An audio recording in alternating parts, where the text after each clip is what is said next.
Hi there. Welcome to Tech Talk Weekly. I'm Bob from Creation Station. This is our weekly show where we come give you two or three news stories. We're going to cheat this week and give you an extra one and send you on your way with one cool library fact. To this week, we have a very fun guest, Mari. Miss Mari from Southwest Regional. How are you doing today?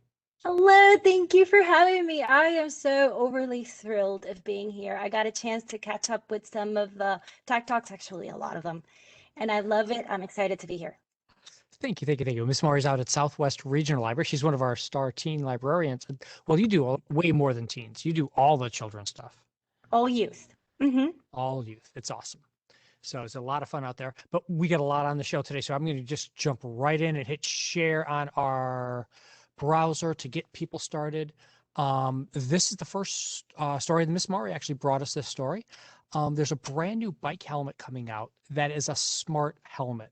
And I know you're thinking, why the heck do I need a smart helmet? But this one actually is really nice in that it will know and put up a turn signal for you on the back of your helmet, going back and forth. Um, and one of the coolest things, I'm so glad you found this for us. Um, I love that safety feature when if it comes to a sudden stop, it automatically will call 911 or your emergency contact for you.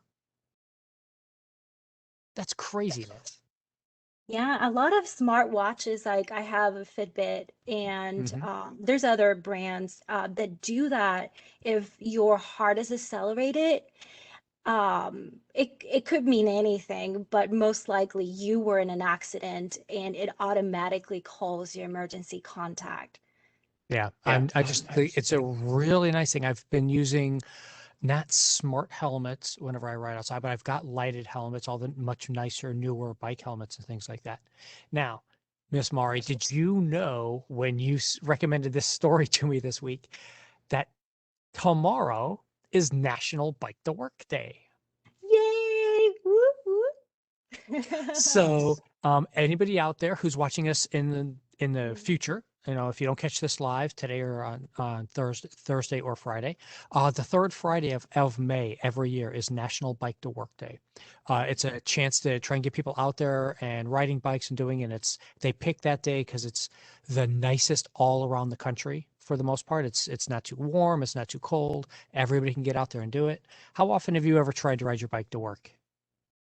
I have rode my bike to work, especially when well, here it's very urban and I honestly don't feel that comfortable. Well, first of all, I live and work the distance is very far for me to go on bike. But actually, my husband had ride his bike from Hollywood, Florida to Miami Beach where he works as a commute. He loves it. Wow. Actually, I talked to him about this helmet. He knew before I did, and he was telling me that, he does a lot of competitive cycling, so Hmm. not necessarily competitive, but as a commuter, he said that it's fabulous. And we talked about the retail price, and he said, it's 129 they're going for. And Yeah, I he think so. Let me said, scroll back up to like that. to me, that's kind of expensive for a helmet bike. But he says that bike helmets tend to be like really good ones, Hmm. go as high as like $200 or more, depending on the brand and how Yeah. fit they are and aerodynamic. But for this one, he loves the safety features. Yeah. It's $79 for this one if you go out and do the crowdfunding platform right now, and 129 if you wait for after it to be done with that. 12 ounces for a helmet though is amazing. And it's Yeah, just some of the old fashioned ones were just so heavy. It was crazy. But yeah, I yeah. used to when I was out at the Margate Library and when I was up at the Northwest Regional Library, I would ride my bike back and forth to work. I did 2,000 miles one year going to ride my bike everywhere around the county. It was great. It was so Yeah. much fun. Like with a helmet like this, like someone like I don't feel safe in an urban area. Like Hmm. I used to live in Paris. I lived in Paris for a year. And before I couldn't afford to use the train every day and pay for the train. So I rode my bike and Yeah. I mean around the Concorde it's very dangerous and I was just like a daredevil. But I feel that with a helmet like this, I will feel more comfortable, especially in an urban setting where People can see if I'm stopping, my signals, right, left. You Yes. don't have to Yep. rely on your hands like to tell where you're going. Very cool. Like how It is. technology can enhance, your right, but also yeah, the safety part of it that people can see you. And that's a Yeah. great segue for our next story there. You're amazing at this. Our next thing is a set of smart glasses. So it's technology helping you and being safe and those things. And also one of the things I wanted to point out is we try and find our stories for this show from all over the place. This came out of an accounting uh, thing that I follow, and for totally different reasons.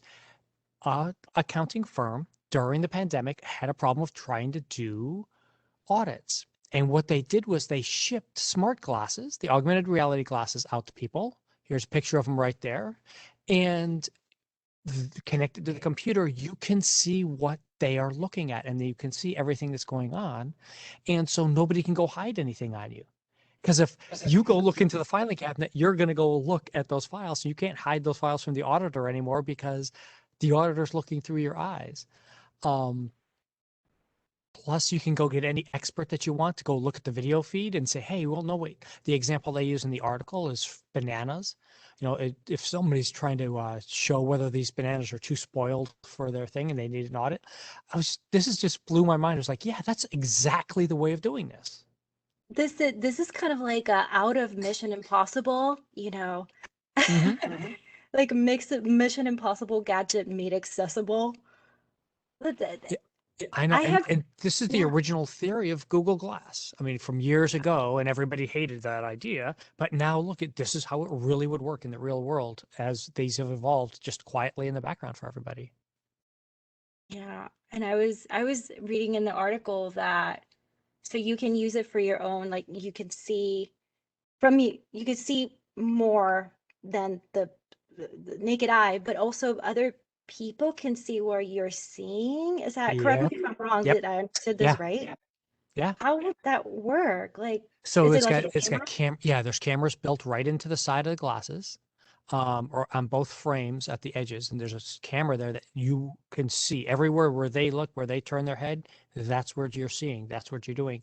And since it's feeding back to your computer, you could have multiple people on your end being able to watch and verify of what the person's walking around and doing. And put this on a building inspector as he's walking through and checking wires and checking plumbing and doing all the stuff. And you can have the plumber and the electrician and everybody sitting back in the office saying, yeah, that looks good. Yeah, that's where it's supposed to be. No, that joint there. No, this. Yeah. That brings the element of safety in the workplace. Like now Mm-hmm. that you're saying, like in an inspection, if you are in a hazardous or dangerous environment, and you can see Yeah. possible possible you could see possible dangers, but also you can have more people with you. This Yeah. is amazing. The only slightly creepy part is like if you're going to force your employees to wear this and you're the boss and you can watch over their eyes and see what they're doing all day long. Yeah, I could see that the ethical part of what are you using it for and how you're using it. Yeah. I mean, that's like general. There's a lot of technology out there. It's great, but there's some possible It's gray lines and yeah, how it that's can how is it applied? How is it there? Yeah. We did squeeze in another story today because this story was just too cool to pass up, and neither of us could decide what we wanted to do. There's a new experiment where they printed a prosthetic thumb for people, not a replacement thumb, which those have been doing for years and years. The libraries won awards for printing hands for people and stuff on the 3D printers. This experiment gave people a sixth digit, a wow. second thumb, to let them experiment with what it would be like to live with six digits. As I was reading it, I was like, oh my God, I want to be part of this experiment and study because, Yes. like, I was imagining myself as, the people that are perfectly healthy. They don't need that.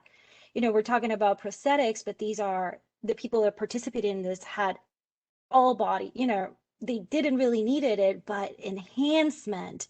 And I was thinking about myself if I were to participate here and I had specifically the thumb, like, how will my mind and body react to this? Would it be immediate, like I will know how to use it immediately, or would I be blocked? Yeah. Yeah. And that's the thing. It's people used it for a couple of weeks and they were able to pick up on and how to control it and use it. Here's an example here where you can see the little motor that's there, where you think about flexing your arm in a particular way, and it collapses that extra thumb on the far right if you're using your right hand side, and it collapses that extra thumb there for you. So you can hold. In the example I'm showing now, the three balls that are up there on the screen doing this, um, holding a teacup and being able to use your other fingers to hold the teacup and other fingers on your same hand to stir with. Um, and it's really, really insane. They were wearing it all day long. They wore it up to 2 to 6 hours a day wearing this because of batteries, because for battery life and stuff. And they said that there was a lot of people in the study that felt like they were missing it when they took it off because you just got so Because used to having the I extra ability there. it's incredible how the body adapts. Like I understand at first it might be like a shock, like Hmm. your brain and your body getting adjusted to whatever it's not part of your body, both external and internal. Like that's what happens when we get sick. Your body gets a shock, but then in this particular with this particular enhancement, your body gets adapted to it. Yeah. Yeah. To the point of missing it. And this All in article. all in only a couple of weeks. Wow. Well, isn't it, and correct me if I'm wrong, isn't it? I have read that you create a routine, like it takes 2 weeks for you to fall into a routine. Hmm. Mhm. Yep. Yeah. If you do in theory, if you Mm. do something every day for 2 weeks, that becomes a habit. And then at 30 days, that becomes ingrained and it's what you're going to do. And how we do, Oh, we actually did a little thing about that in our apps talk that we did about how to train yourself into doing certain things. So, yeah, side note, never try and promise yourself, oh, I'm going to do this every day for the next year. No, you're going to do it every day for the next week and then build on that. Don't ever tell yourself, oh, I'm going to do this for that. yeah. It No, and doesn't work. yeah, this it reminds me when I was starting to train for a half marathon. I was I was overwhelmed, and it was building from there. A Yep. mile, 2 miles until I got used to it. And it's very similar to this. You get your body just Yeah. adjusts. So it's part of you. And actually, this article took me to something. It's mentioned in there, and I didn't know about this. I didn't know there was a term for it, but transhumanism. Yep. Yep. So, I didn't yeah, know anything about that. transhumanism for those is it's the idea of augmented humanity in a way. Augmented human is how some people talk about it, Oh, and that means doing things like, in a very simple sense, if you have the NFC chip that you've got in your fob for your car or maybe for the door or anything like that, there are people who have those actually implanted into their hand. And so all you have to do is put your hand up and wave it, and bam, it just works. whoa. Yeah. Okay. And at a very low level, that's what transhumanism is. Or Like, doing, much more advanced things. Yeah, there's all sorts of craziness. whoa, I had no It's a idea. Like, I great didn't know topic to what go talk about. right, like transhumanism, like I didn't know what it was, and then I started like I went through a rabbit hole. Oh my Yeah, goodness, looking for this, and like the idea of freezing your body to preserve it. I was starting to think about craziness. Yeah. RoboCop. Yep. Yep. Yep. Yep. Yep. Yep. We do Wow. have we do have one more story I want to highlight for everybody, and the reason why this might end up being one of the cool stories of the week, but I think this is actually going to change a lot of insight in the United States. Electric vehicles, if you've been on the show or watched the show in the past, I've talked about it before. I've driven an electric car now for 6 years, however long. Now, how long have you had yours, Mari? 3 years now. Isn't it? So the Ford F-150, which is the most popular selling car, truck, anyway, in the United States, has they just revealed yesterday the full electric version of it. 300-mile range, under $40,000, and it's a regular pickup truck. Whoa. Like Yeah, I mean, it is me. I tend to think about electric cars, the smaller, the more simple, the simplicity of it, I guess yeah, it's how I will call it. But a truck, like you tend to think about trucks like heavy duty, pulling heavy stuff. yeah. And that's exactly what this is. Standard, I mean, you can see the pictures here. Standard normal towing capacity, standard capacity out of the back to load everything in, except for one extra bonus, you don't have an engine. So that gives you an extra trunk up front. Whoa, whoa, whoa. I love storage.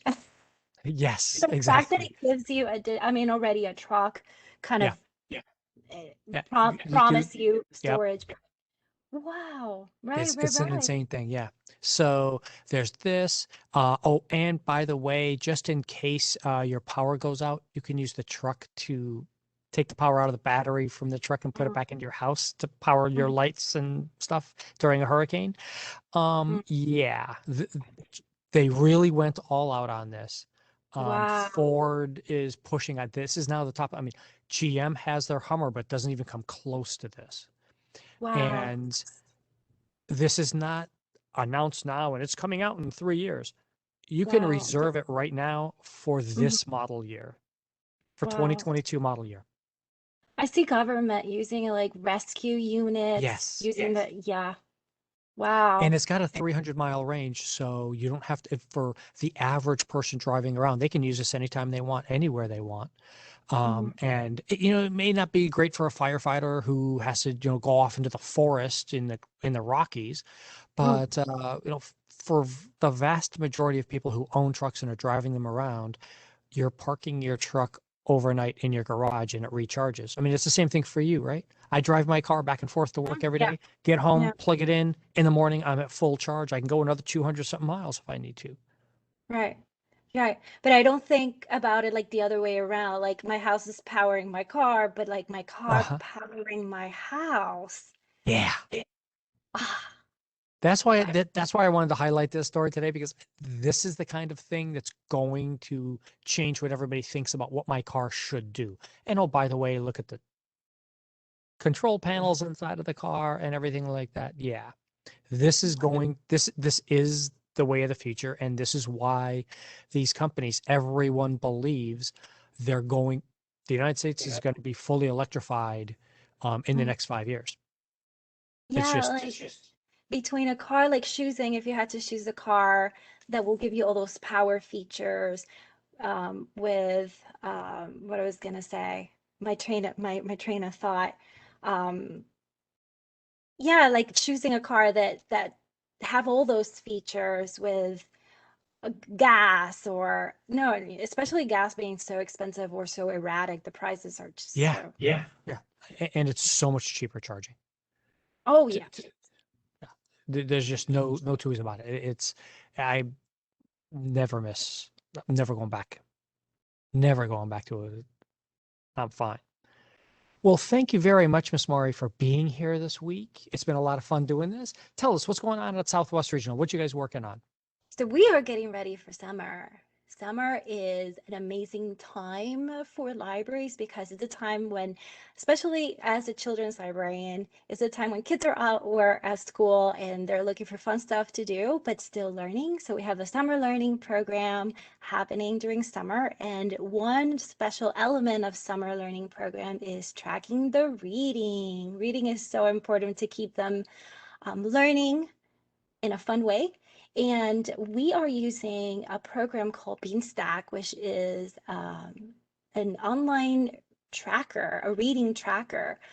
And one of the things I love about Beanstack is just makes it super easy for readers, especially families, parents, grown-ups, um, that have multiple readers in a home. You can have one account, have all the readers in there, and track the reading. Basically, you can download the app on your phone and you can scan the ISBN of the book, and it will immediately populate all the information of that book, like title, author, into the app, into the account. And And then it you can, tracks everything from your past. And yes, oh, by the way, if you're here in Broward County Schools, your same Beanstack account works for the summer learning program also. And it's not just kids, it's adults. it's adults. And listening to your audiobook counts as reading and will help towards your challenges. And we've got some really cool prizes. If you didn't see the unboxing video from the library Facebook feed, you should go find that. They had a lot of fun showing off some of the prizes that are coming out just for registering for it. Right. Yeah, it has so the summer learning programs for all ages, baby through adults. There's a little bit for everybody in there. And it's not just reading. There's challenges like just to give you an example, if you attend a program, you mark down a challenge. So it's not just reading. Reading is an important element of the summer learning program, but you also have challenges that include events and doing fun stuff. Um, so yeah, we are in it for a treat. Summer, it's a great time. Yeah, it's gonna be it's gonna be packed this summer. A lot of stuff online for everybody to go around. All of our buildings are open, so you can come on into them to pick up your books. We're not doing in-person programming in the buildings, but you can still come in and grab all of your books, get all your holds. If you are still being cautious, we have curbside delivery still for you. So you can participate in this any way you want, all sorts of different things. Yeah, So it's a and lot of fun. yeah, and bringing it to the technology before we go, it's another way, like this cool app bring us together in reading. And there's a new feature in Beanstack particularly where um, readers, you can use it a kind of like a social media. Readers can Hmm. connect accounts and you can see what other friends are reading. So that's Oh, new. nice. So that's Nice. a new element to the Beanstack. So it's how technology connects us, improve our learning and sharing, and how libraries using it to stay connected with our readers. Anywhere you That's a are. that's a really good thing. Thank you. Thank you again so much for being here, Miss Mari. I loved it. I loved it. I have to come back. We will. So, everybody out there, if you have any ideas, if you want to feature your favorite librarian or library on here, email us creationstation@broward.org. Or if you have a story that you want to forward to us and make us highlight, give us a ring. Let us know what's going on. Thank you all very much. We'll see you next week. Stay connected.